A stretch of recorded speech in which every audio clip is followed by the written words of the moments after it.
Ladies and gentlemen, today I want to talk to you about something we all need but often avoid: discipline.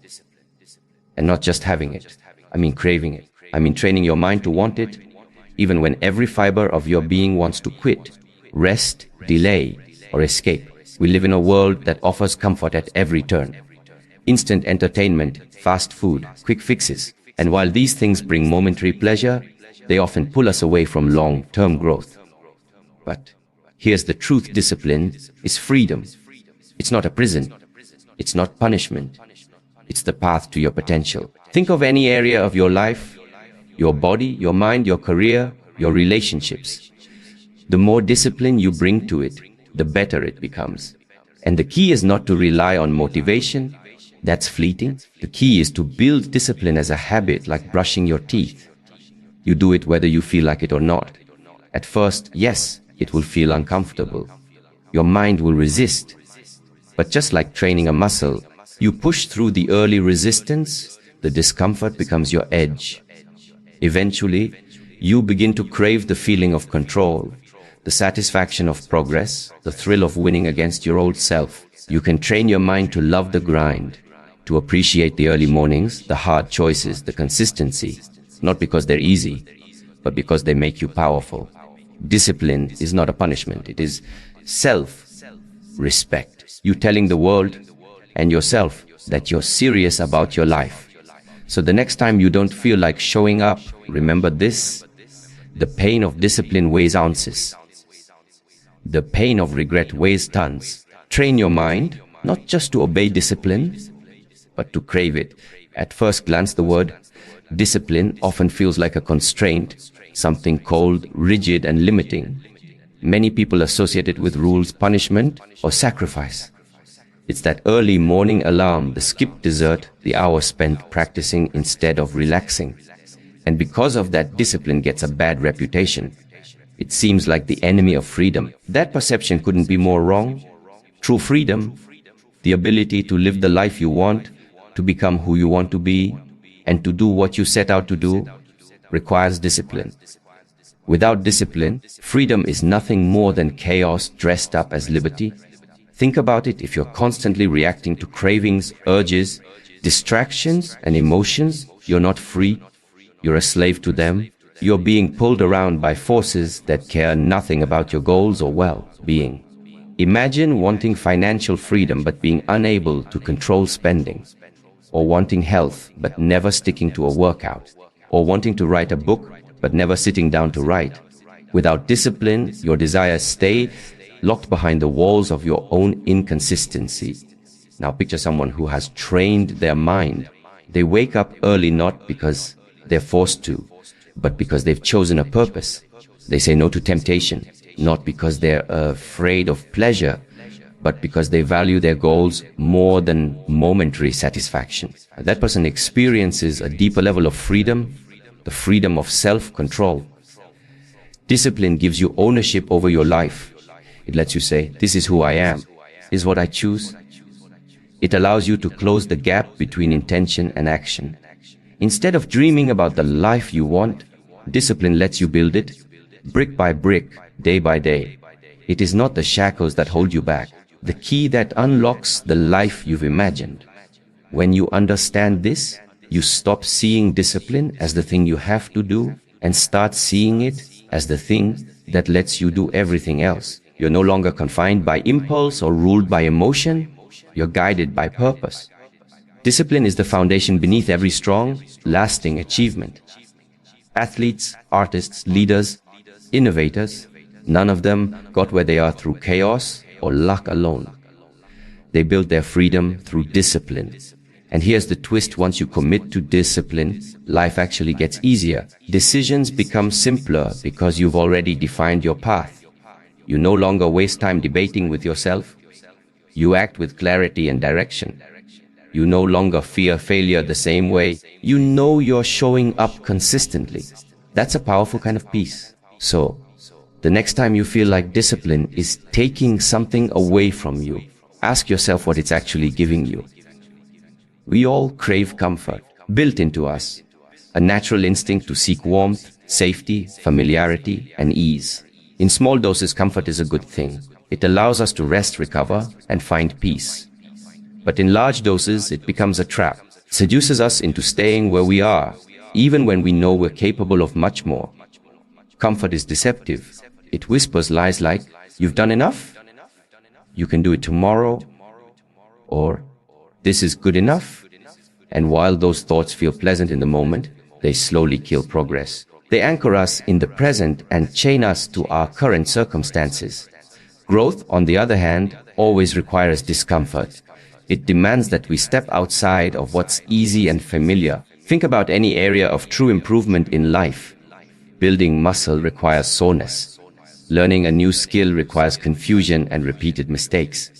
Developing emotional intelligence requires difficult conversations. Launching a business demands uncertainty and risk. In every case, growth lives on the other side of struggle. Yet in today's world, we are surrounded by opportunities to escape that struggle.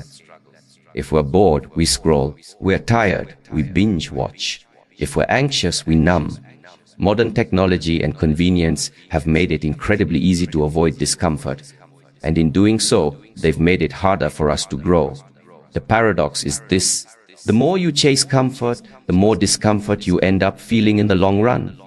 You feel the discomfort of regret, of stagnation, of watching others progress while you remain stuck. You feel mentally weaker, more frustrated, and less fulfilled. Comfort in the short term often creates chaos in the long term. On the flip side, the more you embrace discomfort, deliberately and consistently, the more powerful you become. You build resilience, mental toughness, and confidence. You begin to trust yourself because you've proven that you can do hard things. You start to see challenges not as threats, but as opportunities to evolve. This mindset shift is crucial. Instead of running from discomfort, learn to run toward it. Not recklessly, but intentionally. Wake up earlier than feels good. Do the workout you don't want to do. Have the conversation you've been avoiding. Turn off the distraction and face the task head on. These moments, small and uncomfortable, are the training grounds of growth. Comfort zones are not meant to be permanent residences. They're meant to be resting points between periods of challenge. The goal is not to eliminate comfort entirely, but to stop letting it rule your life.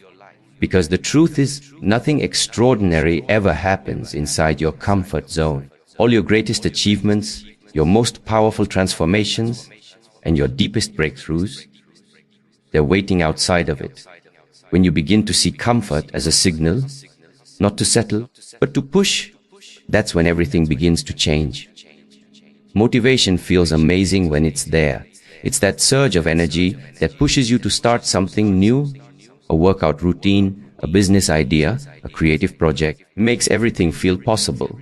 You feel inspired, charged up, maybe even unstoppable. But here's the catch: motivation is a temporary emotion, not a dependable strategy. It comes and goes. One day you're pumped to take action, and the next you're back to procrastinating, making excuses, or justifying your inaction. That's because motivation is tied to your emotional state, which is influenced by things you often can't control. Your mood, your environment, your sleep, your stress levels. Basing your consistency on motivation is like building a house on sand. It's unreliable. It's unstable. It collapses under pressure. The most successful people in the world, in fitness, art, sports, and leadership, don't perform at a high level because they're always motivated. In fact, many of them do what they do, especially when they're not motivated. What they have is something more powerful. Systems. A system is a structure. It's a set of habits, routines, and environments that make action automatic. Systems remove the need for willpower. They eliminate the daily decision-making fatigue.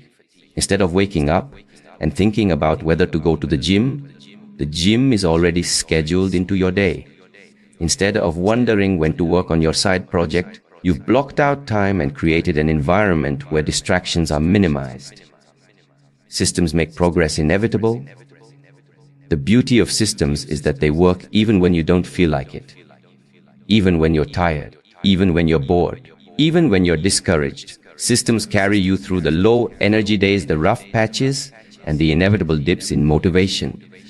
Over time, those days begin to outnumber the inspired ones, and yet, your system is in place. You keep showing up. Building a system doesn't have to be complicated. In fact, it thrives on simplicity. Start by identifying the goal, then break it into repeatable actions. Turn those actions into habits. Anchor those habits to specific triggers, times of day, locations, routines. Track them, refine them, optimize them, and most importantly, commit to them. For example, if your goal is to write a book, don't wait until you feel inspired to write.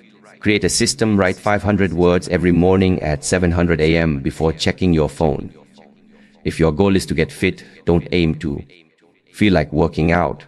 Schedule your workouts, prepare your gear in advance, and follow a specific program. These are systems that support your success, regardless of your emotional state. Without systems, your progress will always be inconsistent, tied to mood swings, external validation, or bursts of enthusiasm. With systems, you move steadily forward, no matter what's going on around you. You stop relying on emotional fuel and start building momentum through disciplined structure. Discipline isn't something you're born with. It's not some rare gift that only a few lucky people possess. It's a skill. And more than that, it's a muscle. And just like any muscle, it can be strengthened, shaped, and grown through consistent effort. Think about how muscles work. If you go to the gym once and lift a heavy weight, your muscles won't transform overnight. In fact, you might feel sore, tired, or even frustrated. If you keep showing up, pushing yourself through the resistance, your muscles adapt. They get stronger. What was once difficult becomes routine. The same is true for discipline. When you begin to practice discipline, it feels unnatural. You'll want to quit early, hit snooze, skip the uncomfortable parts. You might fail more than you succeed at first. But those initial struggles aren't signs of weakness. They're training sessions. Time you resist an urge, follow through on a task, or make the hard, but right choice. You're exercising your self-control.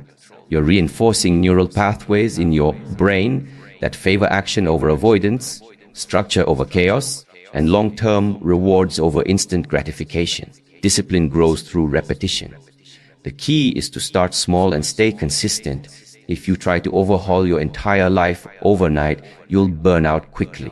If you focus on small daily decisions, like making your bed, sticking to a short workout, avoiding distractions for just 30 focused minutes, those tiny acts compound. They create a foundation of consistency, and over time, your capacity for discipline expands. You begin to trust yourself. That's one of the most underrated outcomes of discipline. The self-trust it builds.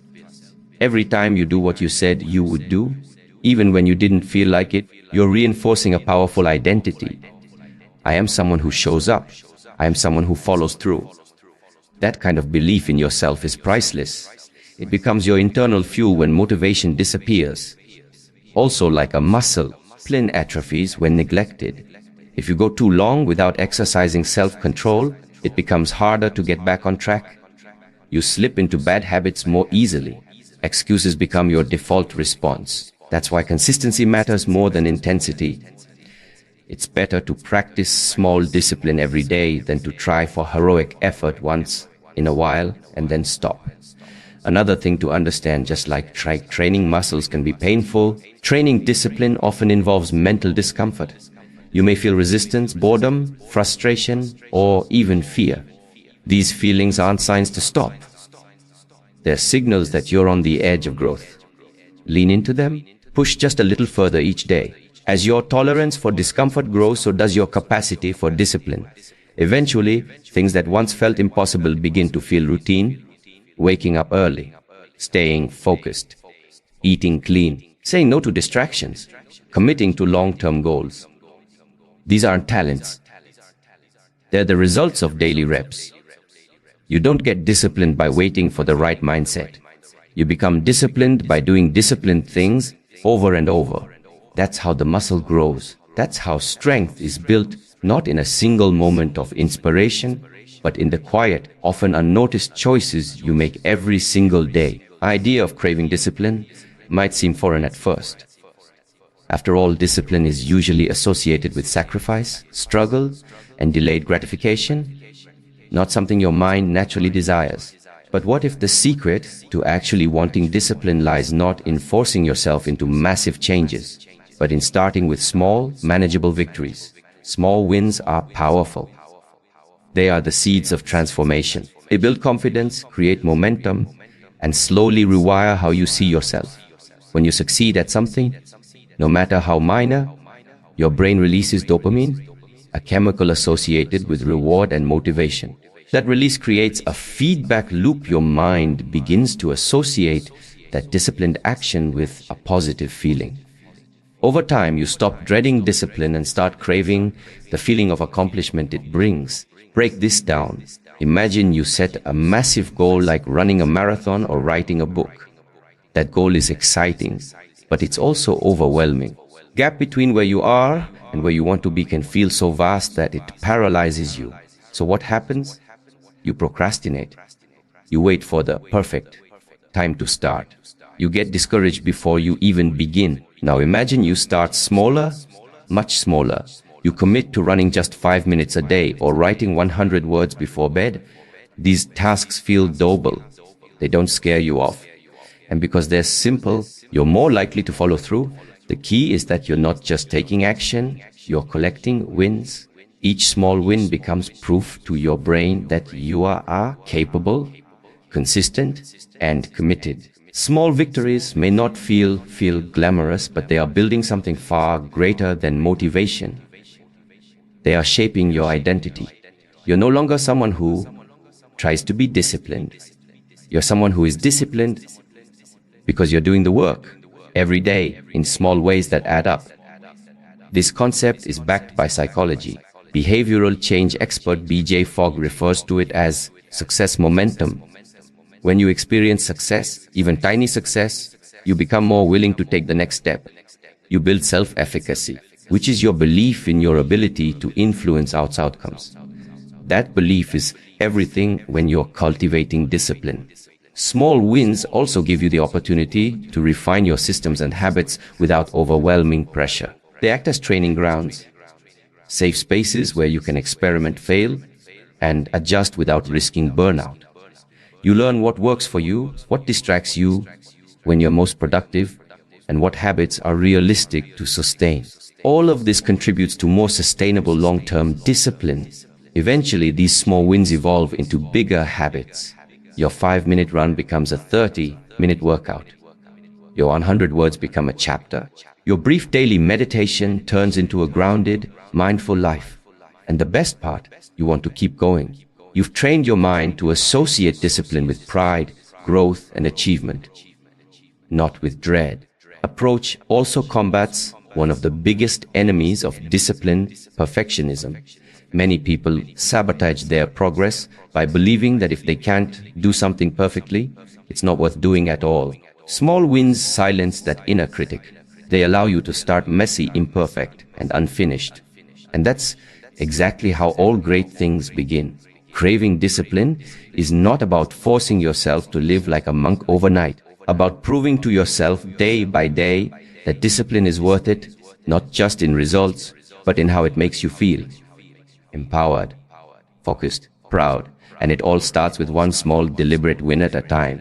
We often think of discipline as something external, a tool to accomplish goals, follow rules, or live a more structured life.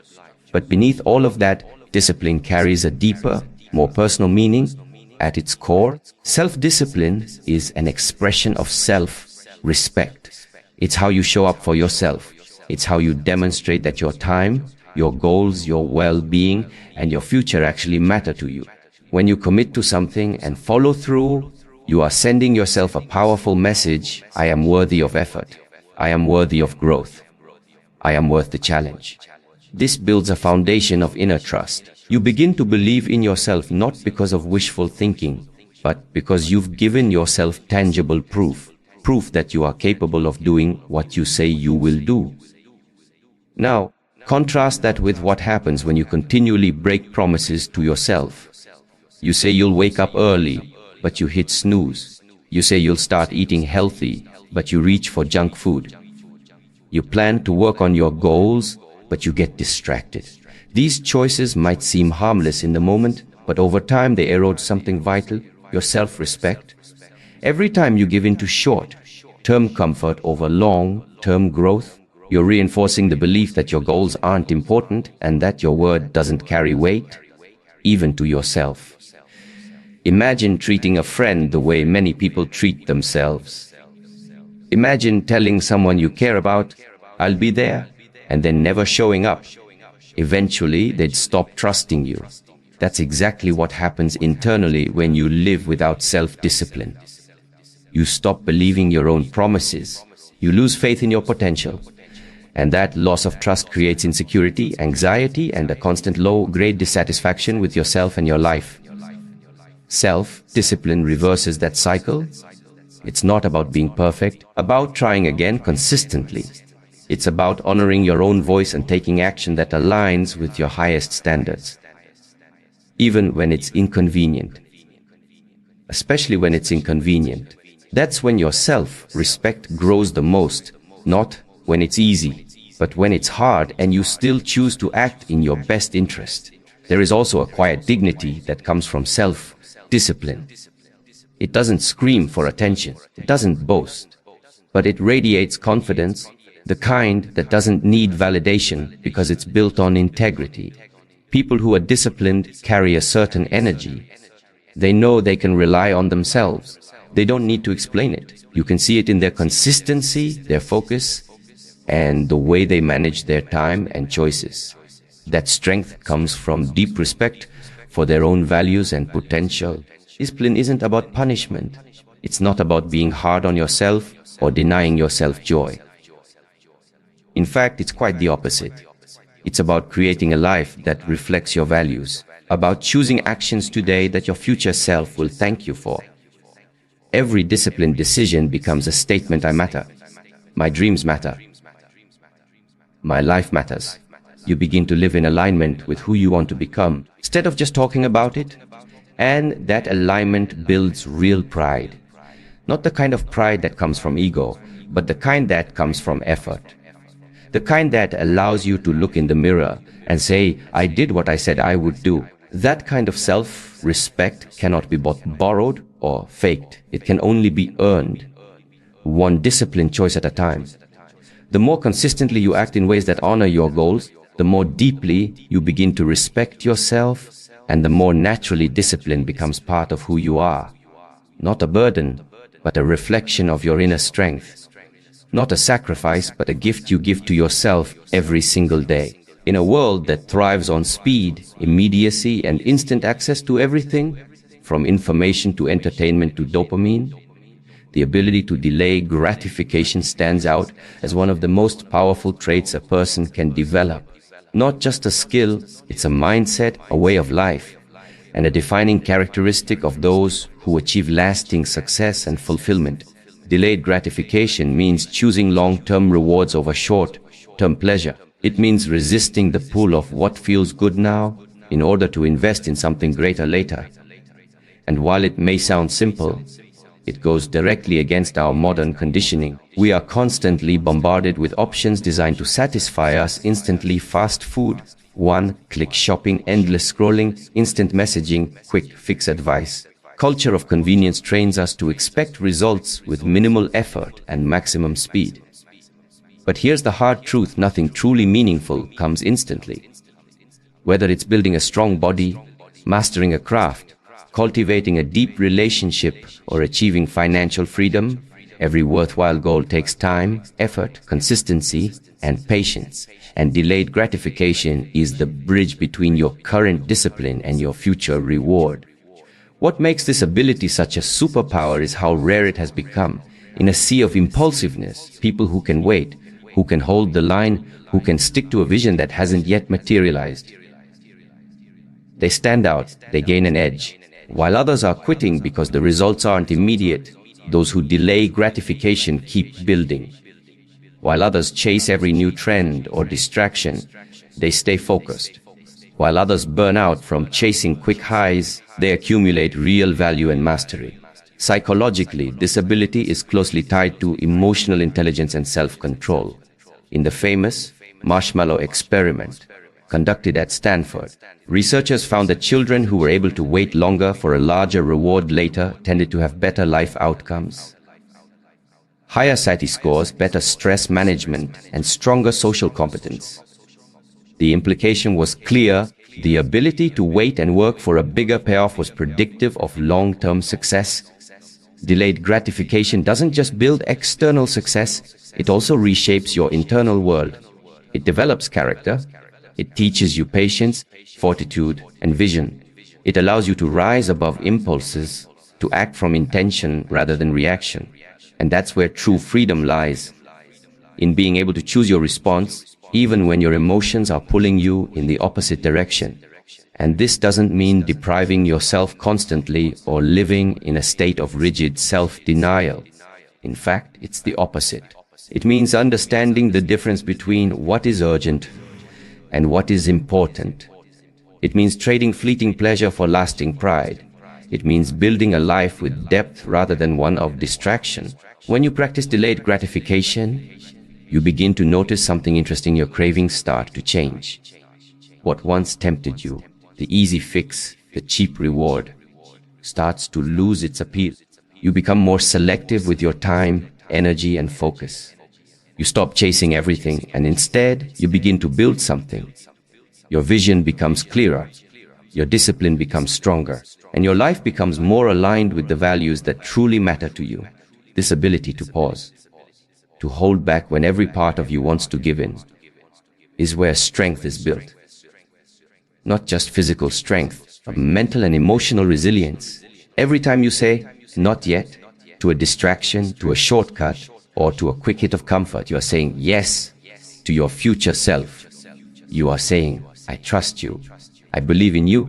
I'm willing to endure a little discomfort now so you can experience something better later." One of the most overlooked yet critical aspects of building discipline is removing the option to quit. Not reducing it, not avoiding it, eliminating it. Because as long as quitting remains a viable path in your mind, discipline becomes a fragile thing. Something conditional, something negotiable, something that disappears the moment things get hard. Let's be clear, discipline isn't just tested when everything is going well. True discipline shows up when the excitement fades, when the results are slow, when the novelty wears off, and when discomfort kicks in. And in those moments, the moments of struggle, frustration, boredom, or even failure, your mind will look for an escape route. It will try to rationalize quitting. It will whisper, "Isn't for me," or "I've tried hard enough," or "There must be an easier way." That's why you need to close that mental door before you get there. When you remove the option to quit, something incredible happens. Your energy stops leaking into indecision. You stop wasting time arguing with yourself about whether you'll keep going. You stop negotiating with your weaknesses. Stop creating exit strategies for goals that are supposed to matter to you. Instead, all your focus, all your effort, and all your creativity go into how to keep going, not whether to keep going. Think about it like this. Imagine you're on a ship headed toward a distant island. Your goal, if you allow lifeboats to remain on board, then the moment a storm hits, your instinct will be to jump ship. But if those lifeboats are gone, the only way forward is through the storm. You'll find a way to navigate it. You'll fix the sails, you'll patch the leaks, you'll ride out the waves, because you have to. That's what commitment looks like. That's where real discipline begins to thrive. This principle applies to every area of life: fitness, business, relationships, education, personal development. You keep one foot out the door. I'll try this until it gets hard, or I'll give it a few weeks and see how I feel. You're already halfway to failure. Success demands full presence, full engagement, full ownership. Full ownership means removing the escape clause. Of course, removing the option to quit doesn't mean you ignore feedback or that you can't pivot or adapt. But it does mean that your commitment to growth never wavers. You may change strategies, but you don't abandon the mission. You may take breaks to rest, but you don't surrender to comfort. You stay the course, not because it's easy, but because it matters. The most disciplined people in the world don't succeed because they never feel like quitting. They succeed because they made a decision and then burned the mental bridges that led back to mediocrity. They don't wait for motivation to return. They remove quitting as an option, so the only direction left is forward. And this mindset shift is incredibly liberating.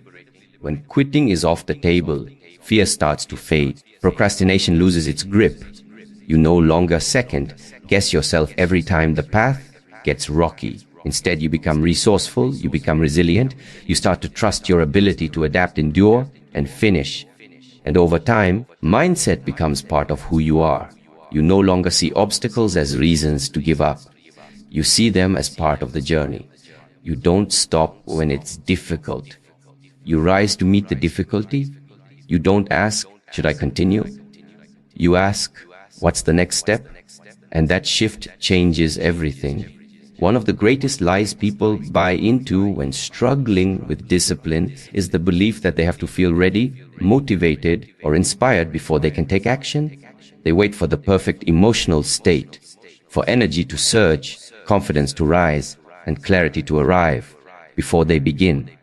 But high performers, disciplined individuals, and resilient minds know a deeper truth: emotion follows action, not the other way around. Your feelings are not always reliable guides. In fact, they can be wildly inconsistent. One day you might feel excited to tackle your goals, the next you feel sluggish and apathetic. If you tie your actions to those fluctuating emotions, your life will become reactive and inconsistent. But when you lead with action, when you take the first step despite how you feel, your emotions begin to shift in response to your movement. This is a fundamental psychological principle. Action generates momentum, and momentum creates emotional alignment. You don't wait to feel confident to speak. You speak, and confidence follows. You don't wait to feel productive to start your work.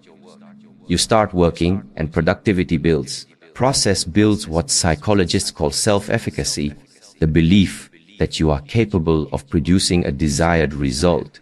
And the more often you act in the face of emotional resistance, the stronger your self-efficacy becomes. Consider how hard it is to get out of bed on a cold morning when your alarm goes off.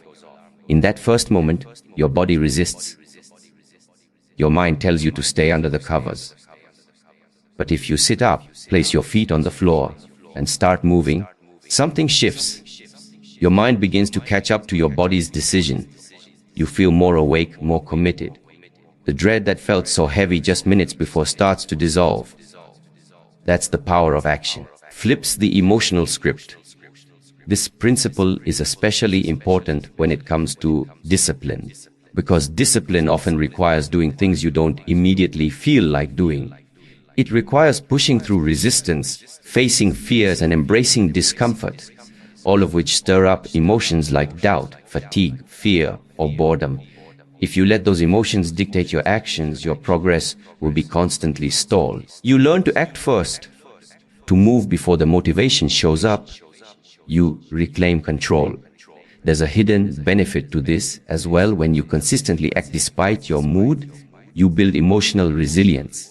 You begin to realize that you can feel discomfort and still move. You can feel unmotivated and still show up. You can feel overwhelmed and still do the next step. Kind of mental toughness separates the people who dream from the people who do. And over time, this becomes a self-reinforcing cycle.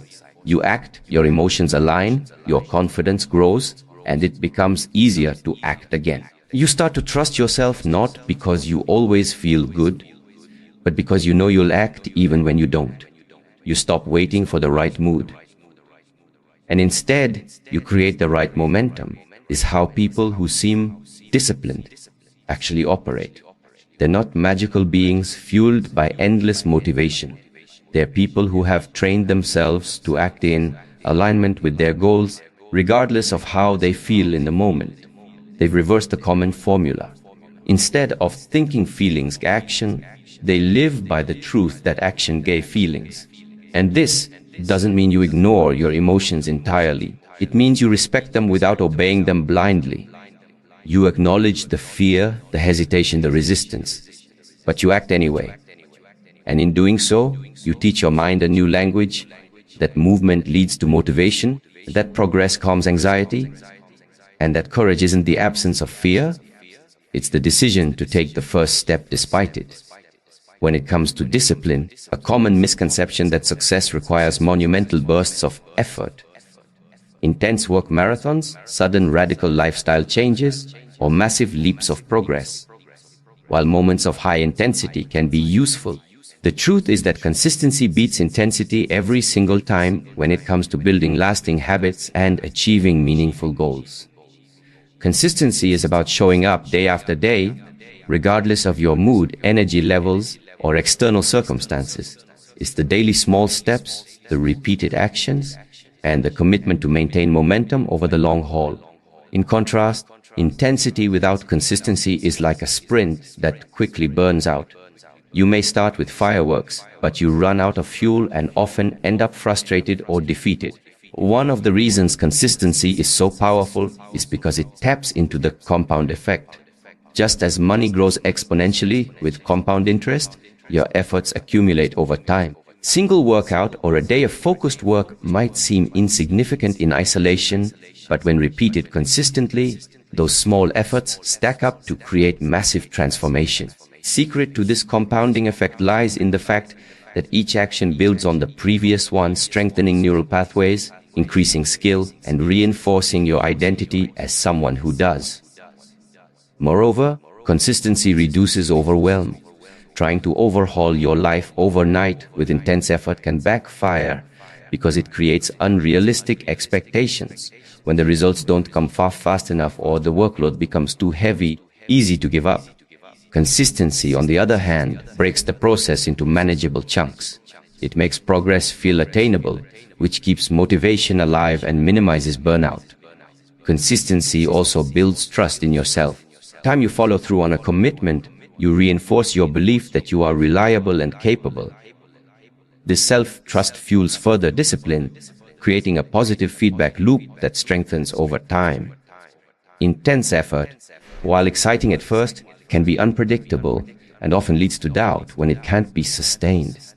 Think about the difference between a person who exercises sporadically but pushes themselves to exhaustion occasionally, the person who works out moderately but consistently every week.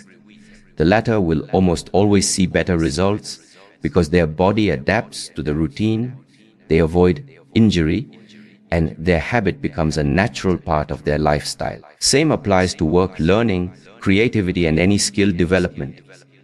Another powerful benefit of consistency is that it builds momentum. Momentum is the force that makes action easier and more automatic over time. When you stay consistent, the effort required to keep going decreases because the behavior becomes ingrained. It moves from being a conscious struggle to a subconscious habit. Is how discipline transforms from a chore into a lifestyle. It's important to note that consistency does not mean perfection. It means persistence despite setbacks. A day or having a weak moment doesn't erase your progress. It's the return to your routine that matters.